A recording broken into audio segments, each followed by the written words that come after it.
Hi and welcome to Journey to a Dream, brought to you by Kawasaki Insurance, and we're also supported by the Andreas Racing Association. I say this so often, but Lee Bartram is incredible at getting guests for this podcast, although he's still avoiding me about coming on himself, but he has done an interview recently, so I think his days of avoiding me are numbered.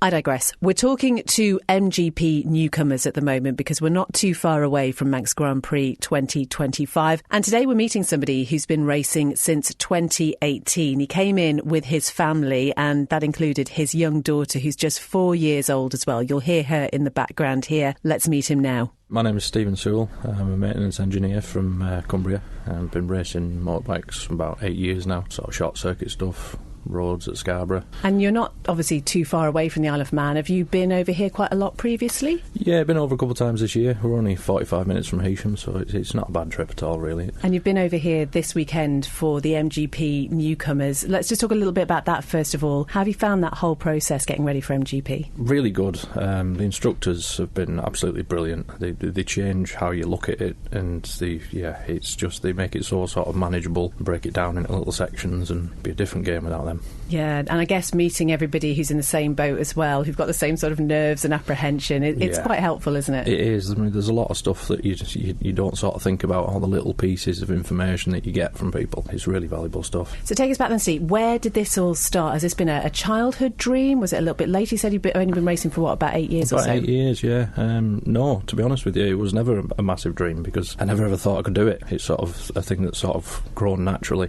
You know, I started doing track days and then progressed into racing, and then the idea got planted in my head, and here we are. Here we are indeed. That's some idea to be planted, isn't it? So did you sort of grow up around bikes? There were bikes in the family? Yeah, my dad's always had bikes. He was always sort of fixing bikes in the kitchen and in the garden, and sort of taught me a lot fixing old British motorbikes. And I think by the age 6 I could balance a set of carbs on a Norton. It was good upbringing. And the TT and MGP, was that a fixture in your life growing up? No, my dad was never into the racing side of it, just sort of the classic bikes and things. But certainly when I started racing, as I grew up as a kid watching John McGuinness, that was probably what planted the seed, maybe. Yeah, sort of from your neck of the woods, I guess, as well. Yeah, Morecambe, not too far at all. And your grandad was a bike rider too? Yeah, dispatch rider in the war. Yeah, he had old sort of personal ones. He had all 500 two-strokes and things. Yeah, definitely in the genes, isn't it? And we should say you've got your partner and your daughter here as well, and I think they're quite into bikes too, are they? Yeah, sat quietly in the corner there. Little one has a little Revy that she flies around on.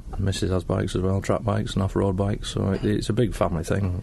We go away for weekends and it's usually built around riding bikes in some shape or form. And that's what I always find fascinating, because it's a sport that is just so all-encompassing. It's not like you can just sort of pick it up here, there and everywhere. It literally seems to take over your life. It does, yeah. They're in the living room, they're in the hallway. They say all our holidays are around riding bikes somewhere. It's what we love doing. And I just wonder, from a father's point of view, your daughter obviously only what is she, 4? 4, yeah. You're happy with her sort of being interested in bikes, or is a bit of a... Yeah, I am happy she's interested in it. It's something we can share and she can grow up with, but whether I want her doing what I'm doing, probably not. Future you problem. Yeah. So talk us through then. So this all started sort of about 8 years ago. Where did this all begin from the point of view of getting started? I always had road bikes, probably rode faster than I should have done, and then a friend of mine texted me one day, do you fancy doing a track day at Anglesey? And so I chucked my bike in his van, we went down, and then I've been hemorrhaging money ever since. So when you go to something like a track day, because we hear a lot about these, what do you get to do? Fly around as fast as you can, and then you quickly realise you're not that fast. But you do learn a lot about yourself and the bike on a short circuit. Did start off, I'll just do one just to see what it's like, and then you buy a bike, and then you buy a van, and then you buy loads of gear, and it just gets out of hand. Where was your first race? Do you remember it? Anglesey, yeah. First track day at Anglesey, first race at Anglesey. That was good. Yeah, no limits round. Early days of the CB500s there when they picked that up. It was a good bike to learn on that, CB500.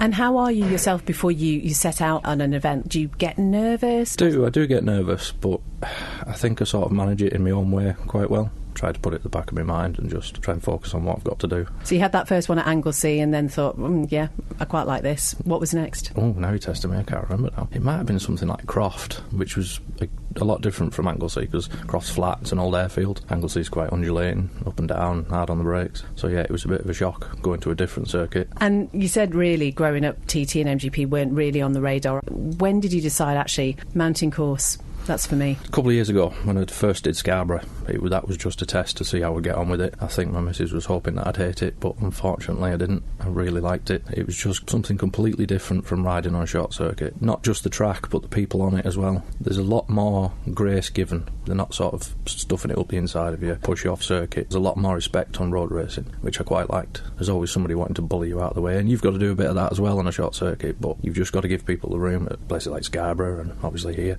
We talk so often about what it must be like to suddenly be out there on your own on a road thinking, this doesn't feel quite legal because, you know, I've just got the run of the road here. I can't wait for, you know, I'm thinking back to when I just used to fly around on my ZX-10 thinking I was a hero illegally on the road, and now I'm going to be allowed to do it legally. So in terms of then putting in your entry for MGP, what do you remember about that sort of process? Stress. There was a lot of paperwork to go through, quite rightly. You know, they've got to filter out people. But yeah, there's a lot of paperwork, a lot of planning, just getting the bike ready, getting the van ready, and getting people over here. It's a big mission to get everything done in time, and I'm still doing stuff now and we're 5 weeks away. What do you remember about the time when you realised, oh, my entry's been accepted?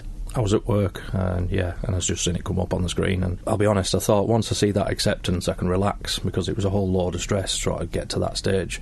And I thought I was going to relax once it had been accepted. It was the complete opposite. It was, a weight was put on my shoulders then, because, really had to sort of pull my finger out and get everything done. And so were you quite a sort of a person who sort of stresses a little bit about things generally? Because, you know, I guess it would amplify that sort of thing. Yeah, I think you have to be. I think you've got to stress about it to get it all done, because if you didn't stress, you'd be missing deadlines, and, you know, things have got to be right as well, especially with the bike. But, like I say, not just the bike, the van and everything else and everything that comes with it. And how did the family take the news that you'd been accepted?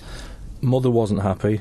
Dad was, he was happy about it, but they just obviously want me to be careful. But I think he was just happy that I'm doing something that I've pushed to do. So we talked a little bit about the Newcomers Weekend. We just had one, but I think there are several events throughout the year and you sort of keep in touch. How does that all work? Yeah, well, I came over in February for the first couple of days, which, you know, was just lap after lap in the car with Milky and Johnny Barton and Caroline Sells.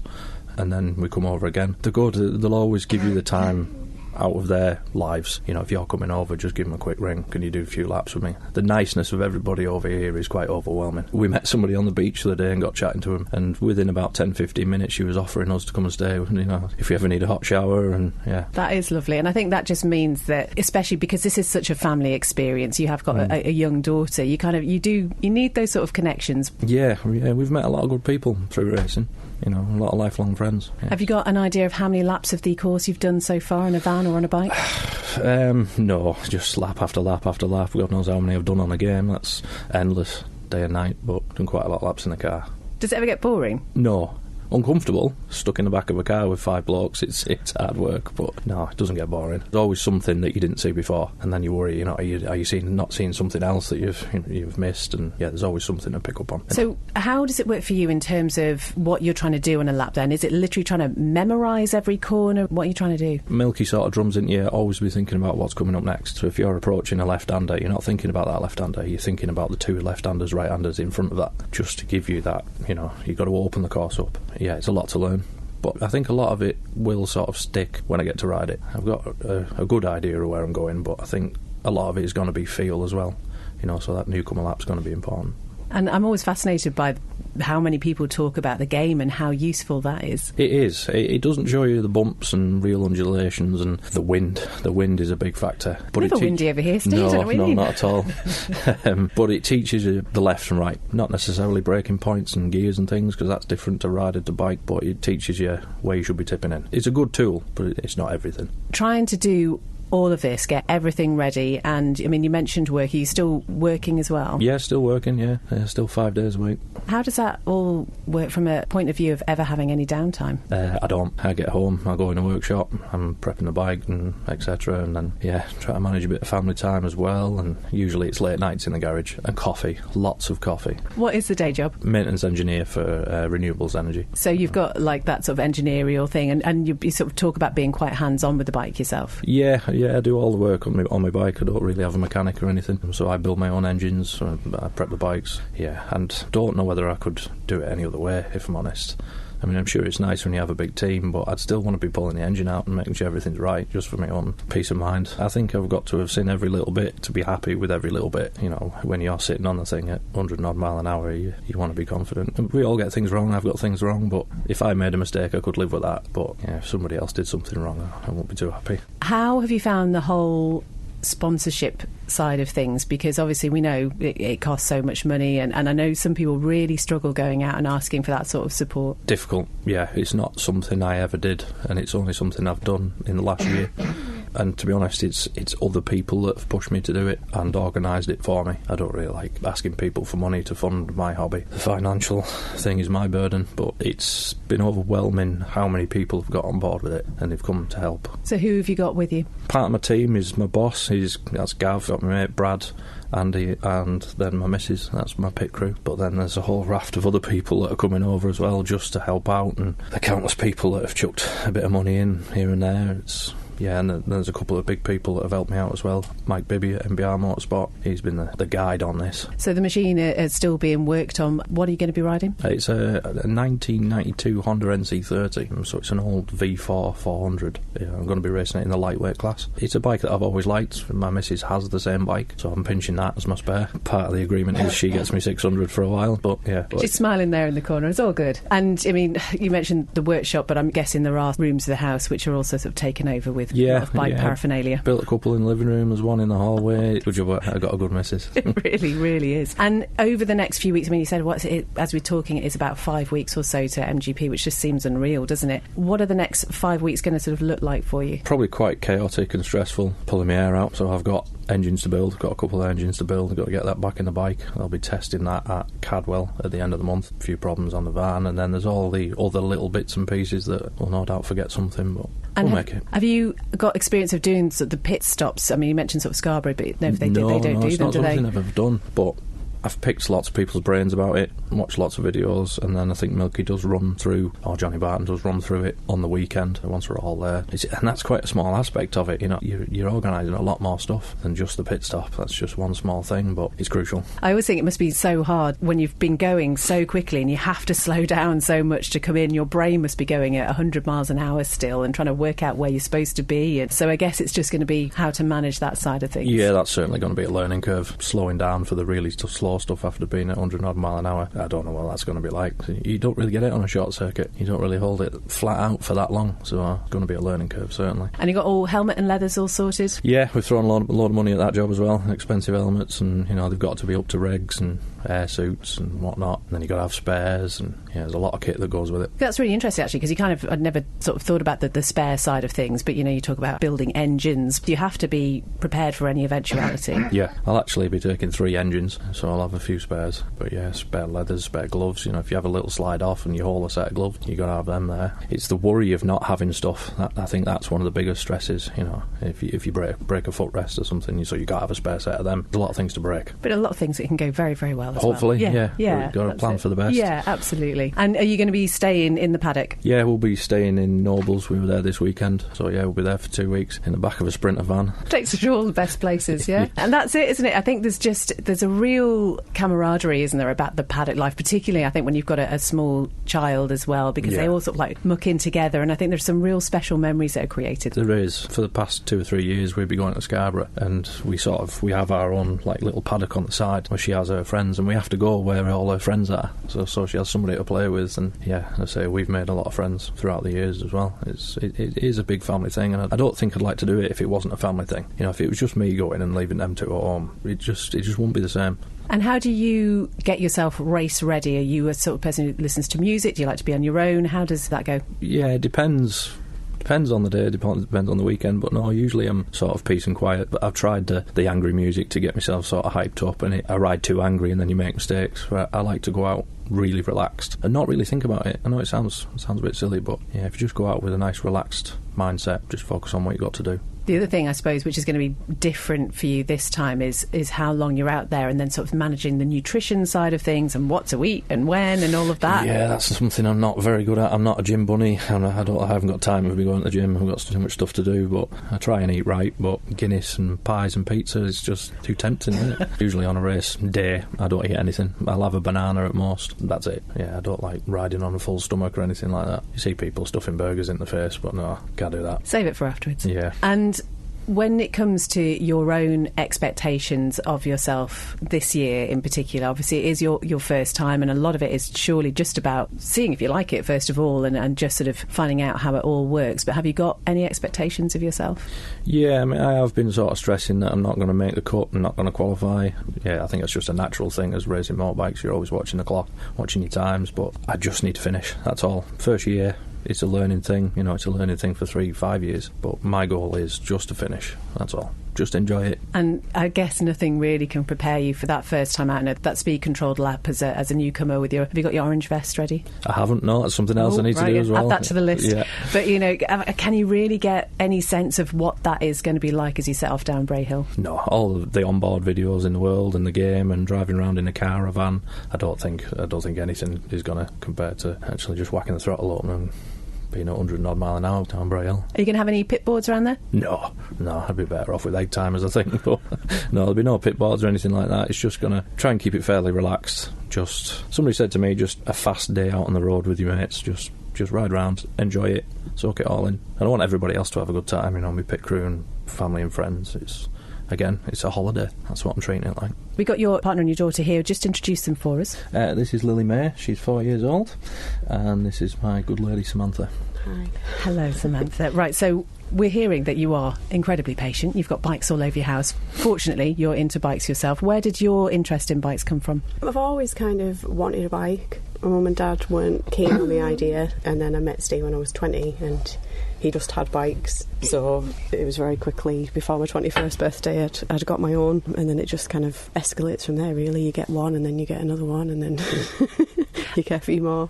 And have you done much competing? No, racing's not for me. I like riding my bike on track as fast as I can, but I don't like other people being near me, so racing's definitely not. I'm quite happy to just let people past or pull in the pits and just wait for a gap on track. I'm quite happy to be on my own. Love going and watching the racing and watching Steve racing, but to do it myself, that's definitely no. And we've just been talking about what it's like as a family to be around as sort of the paddock, and obviously Lily May growing up in that environment, clearly showing an interest in bikes as well. That side of it is really important, particularly if you're waiting for Steve to come back in after a race, having those people around you. It is, and the paddock life for children is just amazing. As Steve was saying earlier, she's made friends from all over, not just England, from all over. Like Scarborough's a place where people travel from different countries to race, and it's her social skills have come on so much just from meeting different people and socialising with different children. And she rides a bike around the paddock with all her little mates, and you just look at her and you're like, what a childhood. Like, just, yes, really jealous. And she absolutely loves it, and I hope that she remembers all these little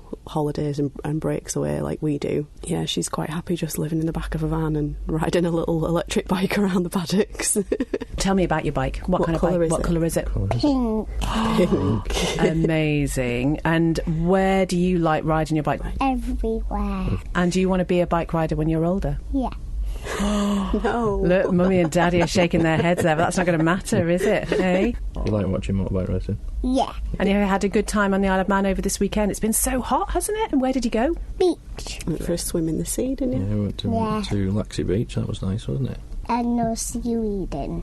We were talking a bit with Steve just about how stressful it is getting ready and whatever. From your point of view, what's it like sort of sitting there? I mean, obviously you're going to be involved, you're going to be doing the pit side of things, but also just seeing how much this obviously takes out of somebody when you're preparing for it. Yeah, I think it's a lot. There's a lot that you don't even really realise that you need to take into consideration. Like the pit stop, you've got to get your fire suits, and they've all got to be regulated, and there's nowhere that rents them. You've got to buy them outright, and then you're only having them for that one day, for that one pit stop, and you'll never use them again. It's all those little expenses. My mum and dad are having to come over to help us with Lily so that I can be part of the pit crew. It is when you realise that you just wouldn't be able to do it without your family and friends. You know, we are just a little privateer team. You haven't got a team of mechanics and a team of helpers. You are just kind of, if it wasn't for our family and friends that are coming over to help us, it just wouldn't be possible. And that adds, as good as it is that they're helping, it does add to the stress a little bit, because then you're also like, what if it just rains for 2 weeks and we don't even turn a wheel? Like, you know, and you've got all these people coming out. It's going to be sat miserable in the tent. We're all just going to be sat in the tent. Like, it's just, there's a lot of things that add to the stress of it without the actual, you know, the elephant in the room and how dangerous it actually is. And then you've also got all the little things on the top of it. But I guess it's our first year doing this, so we don't really know what we're doing. We're kind of winging it as we go. So I'm guessing maybe that kind of gets easier the more you do it. When you're brand new to something, it's just daunting, isn't it? And, but I think, you know, people always say, particularly with the Manx Grand Prix, there is such a community feel. There are people who are involved, who are volunteers, who just want you to go out there and have the best possible time. And I think when you've got so many people who want it to go so well for you, that hopefully will just make you feel more at ease straight away. Yeah, that is pretty special, and it's something you don't really get in other sports. Maybe people wanting you to do well, competitors wanting you to do well. You know, I've had competing teams help me out and then help me out to beat their team rider. But it's a multiple family thing. Yeah, it's pretty special. I'm going to ask this question. I think I might know the answer.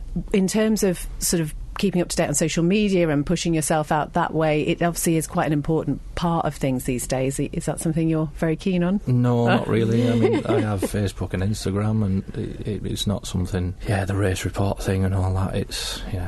I find it hard to, put posts up thanking sponsors, because I think it's a bit cringy and, look at this lad, what's he think he's doing, sort of thing. But that's all I have is Facebook and Instagram. Well, we'll post the links to those on the podcast page. And just finally, just thinking about the pit side of things, is it something you can even practice slightly at home? Have you been changing visors and stuff like that? Yeah, we're going to have to be doing that. That's going to be my role, of changing the visor. But like the fueling and stuff, you have to use their own, I don't know, what's it called? Yeah, the hoppers. The hoppers, yeah. So we obviously can't really practice that. The watering can? Maybe, no, I don't know. It's just going to be a wing it kind of situation, isn't it? We're just going to have to... I think, the pit stop's just going to have to be relaxed, just do what you need to do. There's not much to be gained, but there's a lot to be lost in the pits. Just enjoy the experience, I think, is the key. Well, we wish you all the very, very best with it, and we look forward to seeing you when it's all done and you're all relaxed. Look back and think, that was brilliant, I'm going to come back and do it again. And obviously, when Lily starts racing, you'll have to come back and do the interview with her. No.